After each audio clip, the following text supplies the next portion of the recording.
Hello दोस्तों, स्वागत है आप सबका कोडिंग सीखो और सिखाओ चैनल में। तो हमने 6 लेक्चर में प्रिंट एफ का जो एग्जैक्टली मतलब है प्रैक्टिकल कर कर देखा था। प्रिंट एफ का मतलब क्या होता है, किस तरीके से हम एक्सप्लेन कराते हैं। तो हमारा 6 लेक्चर पार्ट 1 था। आज उसी की कंटिन्यूशन में 6 लेक्चर पार्ट 2 रहेगा और हम प्रिंट एफ का मतलब और उसमें फॉर्मेटिंग कर कर देखेंगे किस तरीके से फॉर्मेटिंग होती है। ठीक है, तो चलते हैं। ओके, तो हमने जो हमारा प्रोग्राम था वो हमने सिर्फ यहीं तक अभी सीखा था, प्रिंट एफ का मतलब। अब हम इसमें जो है थोड़ी सारी फॉर्मेटिंग कर कर देखते हैं। ठीक है, हम ये चाहते हैं कि जो हमारा हेलो वर्ल्ड था, पहले मैं आपको इसको रन करा कर दिखाता हूँ। हेलो वर्ल्ड, ठीक है।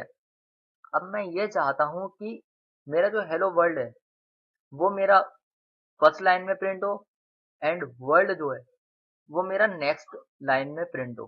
ठीक है, मैं थोड़ी इसमें फॉर्मेटिंग कर कर दिखाता हूँ।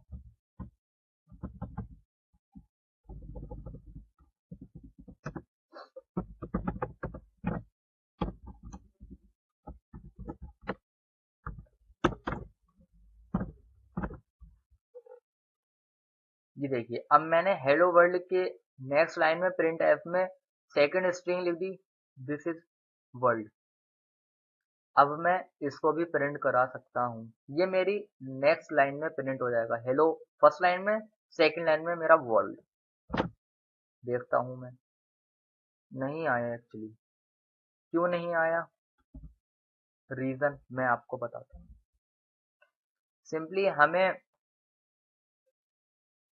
हमें इसको न्यू लाइन में लाने के लिए लगाना पड़ेगा बैक स्लैश एन।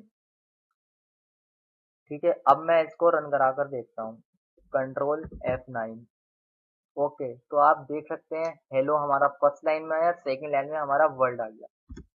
बेसिकली ये जो हमने हेलो के बाद बैक स्लैश एन लगाया, इसका मतलब ये है कि मुझे हेलो प्रिंट कराने के बाद न्यू लाइन में वर्ल्ड को प्रिंट कराना है। मुझे लाइन चेंज कर देनी है, new line. Backslash N का मतलब है न्यू लाइन।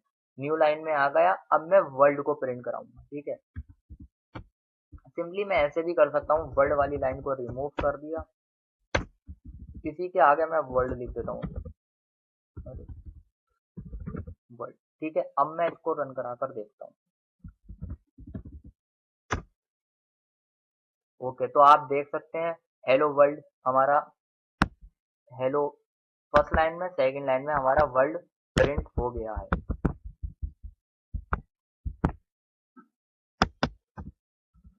अब जो कैरेक्टर्स हमारे स्टार्ट होते हैं उनको हम कहते हैं,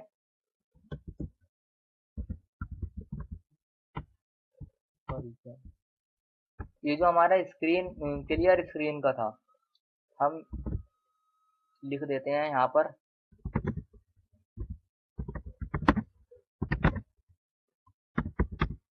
स्क्रीन।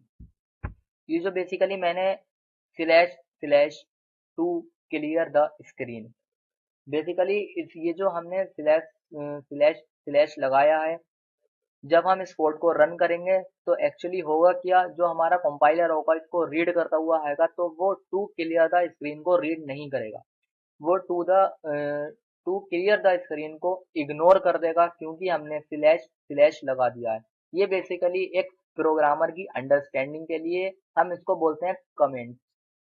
हमने जो भी फंक्शन यूज किया है उसका स्लैश स्लैश लगाकर उसका मतलब लिख देते हैं, तो प्रोग्रामर देख के समझ जाता है कि यहाँ पर ये वाला फंक्शन किस काम के लिए यूज हुआ है, तो हमने लगा दिया। अब स्लैश स्लैश अगर मैं हटा देता हूँ तो क्या होता है, देखना आप। मैं इसको रन करता हूँ सिंपली, देखिए आप देख सकते हैं एरर्स मेरे पास 2 हैं। पहली बात तो वो बोल रहा है, पहली एरर में अनडिफाइंड सिंबल 2। ये 2 का क्या मतलब है, अगर मैं 2 को सिंपली रिमूव कर देता हूँ, अब मैं इसको रन करा कर देखता हूँ तो फिर से एरर आई। अब वो बोल रहा है अनडिफाइंड सिंबल क्लियर। अब क्लियर क्या है, तो बेसिकली इसीलिए हम अंडरस्टैंडिंग के लिए कमेंट्स लिख देते हैं, इसको बोलते हैं हम कमेंट्स। हमने क्या सीखा, हमने कमेंट्स भी ठीक सीख लिया कैसे लिखा जाता है, एंड बैक स्लैश एन का मतलब भी सीख लिया कि ये किस तरीके से वर्क करता है। अब ये जो बैक स्लैश एन है, स्लैश स्लैश है, इसको हम बोलते हैं एस्केप सीक्वेंसेस। मैं यहाँ लिख देता हूँ कि क्या हमारे एस्केप सीक्वेंसेस होते हैं। बेसिकली मैं लगाता हूँ मल्टी लाइन्स कमेंट।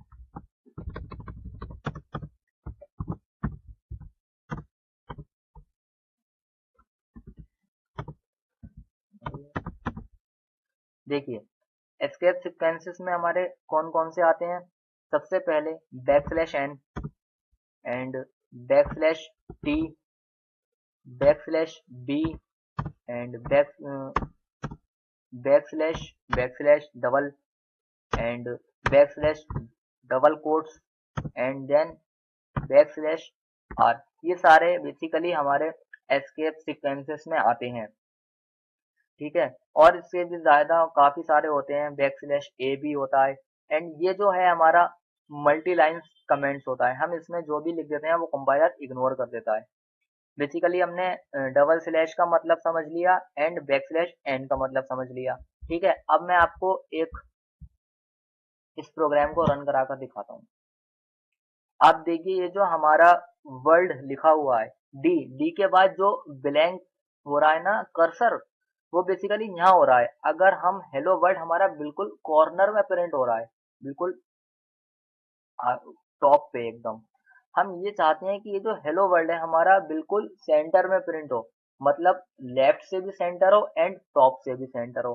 तो उसके लिए हम क्या करना चाहेंगे, उसके लिए बेसिकली हमारे पास एक प्री डिफाइंड फंक्शन होता है, उसको हमें कॉल करना होता है। जैसे ही हमने प्रिंट एफ पढ़ा था, प्रिंट एफ में हम जो भी स्ट्रिंग लिख देते हैं वो हमारी एज इट इज कंसोल पर प्रिंट हो जाती है।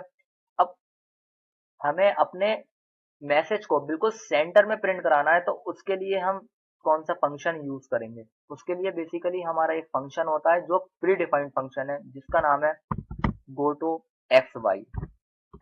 ये प्री डिफाइंड फंक्शन है, ये बेसिकली दो पैरामीटर्स लेता है। पैरामीटर्स क्या होते हैं, डोंट वरी, मैं सिखाऊंगा। सिंपली हम सिर्फ हेलो वर्ल्ड को न्यू लाइन सेंटर में प्रिंट कराना चाह रहे हैं, तो हम यहाँ से ले लेंगे 35 एंड 13। अब हम इसको एग्जैक्टली रन करा कर देखते हैं कि हमारा हेलो वर्ल्ड कहाँ पर आने वाला है। बैकस्लैश एन को हटा देते हैं, अभी आप समझ गए होंगे, ठीक है। अब मैं इसको रन करा कर देखता हूँ। Run, control F9। Okay okay, तो आप देख सकते हैं हमारा हेलो वर्ल्ड सेंटर से, टॉप से एंड लेफ्ट से, दोनों से बिल्कुल सेंटर में प्रिंट हो चुका है। आप कहीं पर भी ले जा सकते हैं। होता है हमारा इस फंक्शन का काम, गो टू एस वाई। हम अपने जो प्रिंट हुआ है हमारा वो हम कहीं पर भी ले जा सकते हैं, किसी भी साइट से ले जा सकते हैं। मैं 45 कर कर देखता हूँ थोड़ा शिफ्ट होगा या नहीं होगा। ओके, तो देखिए आप शिफ्ट हुआ है ना। तो ये है हमारा इस फंक्शन का वर्क। अब मैं थोड़ा और इसमें फॉर्मेटिंग वगैरह करेंगे कैसे क्या होता है, इस वीडियो में इतना ही। तो सिंपली हमने ये जान लिया होगा, आप आई होप आप सब लोगों को पता चल गया होगा कि जो प्रिंट एफ का मतलब है उसमें फॉर्मेटिंग वगैरह कैसे होती है, लेकिन आपको पता चल गया होगा। ओके, मिलते हैं नेक्स्ट वीडियो में, जब तक के लिए bye bye, thank you so much.